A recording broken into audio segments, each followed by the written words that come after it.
the sheriff I shot him. Who? Tell him he's still on the loose.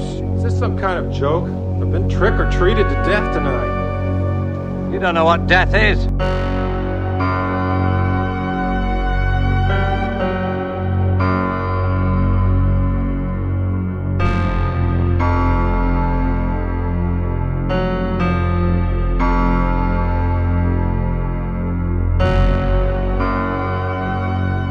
Growing up with the Halloween franchise has been a series of ups and downs, but as with everything in life, both highs and lows are equally memorable. I was 3 years late discovering the original Halloween movie, but the time lost was soon to be compensated. Just months after I'd seen the original Halloween, I discovered something almost unheard of at the time: a sequel. We were taking our annual vacation on the east coast of England in the summer of '82, when the resort we were staying at announced a movie evening in the bar area on a large projection screen. There it was, chalked on the board next to a crudely drawn pumpkin. Tuesday, 11 p.m, Halloween 2, adults only. I couldn't contain my excitement, but I had no idea why. Was it the fact that there was a new Halloween movie? Was it the fact that I might possibly see it? Was Michael still alive? Is Laurie in the movie? Loomis and Brackett? All these questions were running around in my head, fit to explode. The next few days of the holiday felt like a lifetime. I knew deep down that there was no way I'd be allowed to see the movie, but the thrill of hearing my parents' take on it was equally as exciting.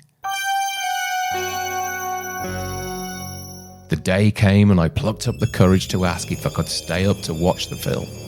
Met with a universal no from Camp Mum and Dad, I was escorted back to our room for the evening, past the queue of adults eagerly awaiting to see what to me at the time was the holy grail of cinema.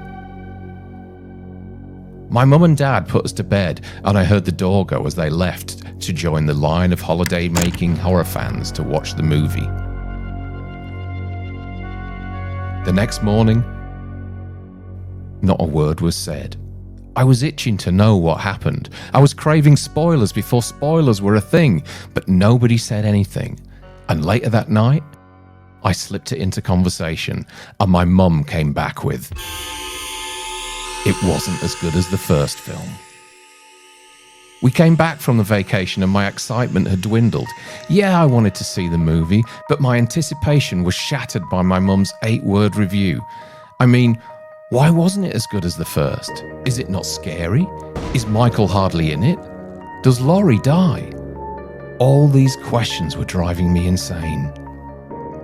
A few months later, I took a walk into the local town centre with my dad, and a new shop had appeared under the local clock tower, LB Records. A carelessly presented vinyl store full of men and women browsing the latest new romantic releases. And then suddenly, the back of the room started to glow, like an Aladdin's cave of VHS releases. Everything was there that 1982 had to offer: Tron, Rocky III, Chariots of Fire, and The Burning. And then, unmistakably on the top shelf, I'd found the movie I'd coveted for the last few months.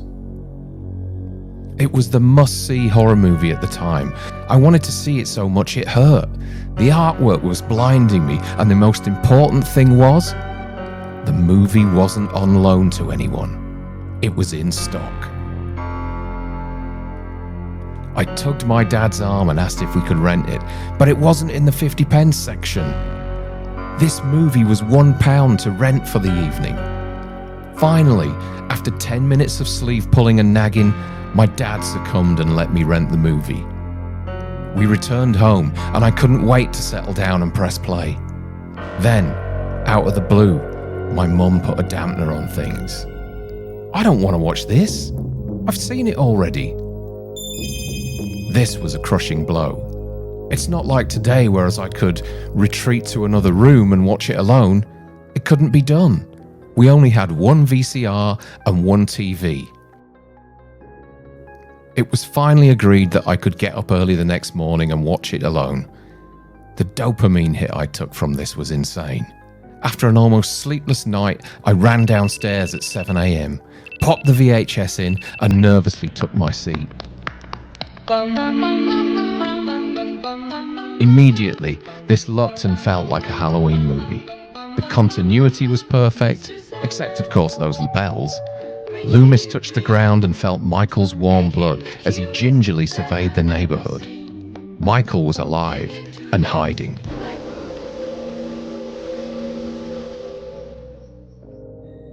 The suspense was unbearable.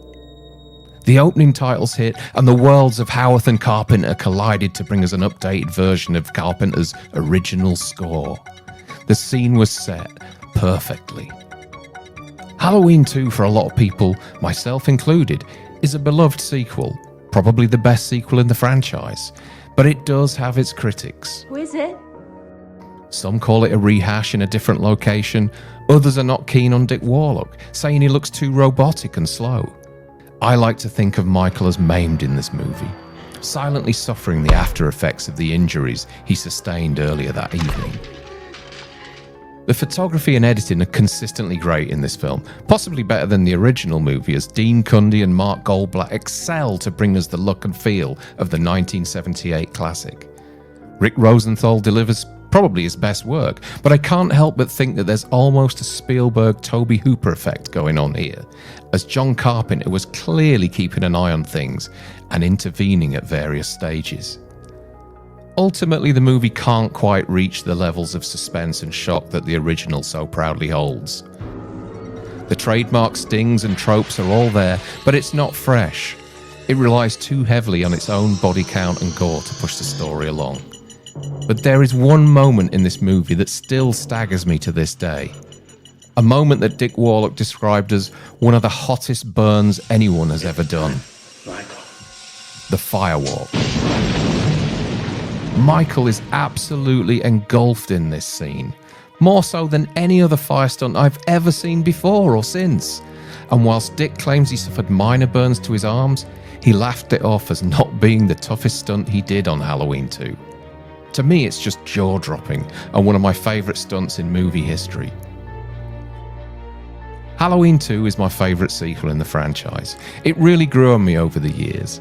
Its seamless continuity and ambience is the closest we've had to the OG until recent years, and whilst the movie didn't live up to my expectations, I still love to watch this in tandem with the 78 classic as the definitive timeline. Halloween 2 is an incredibly worthy sequel.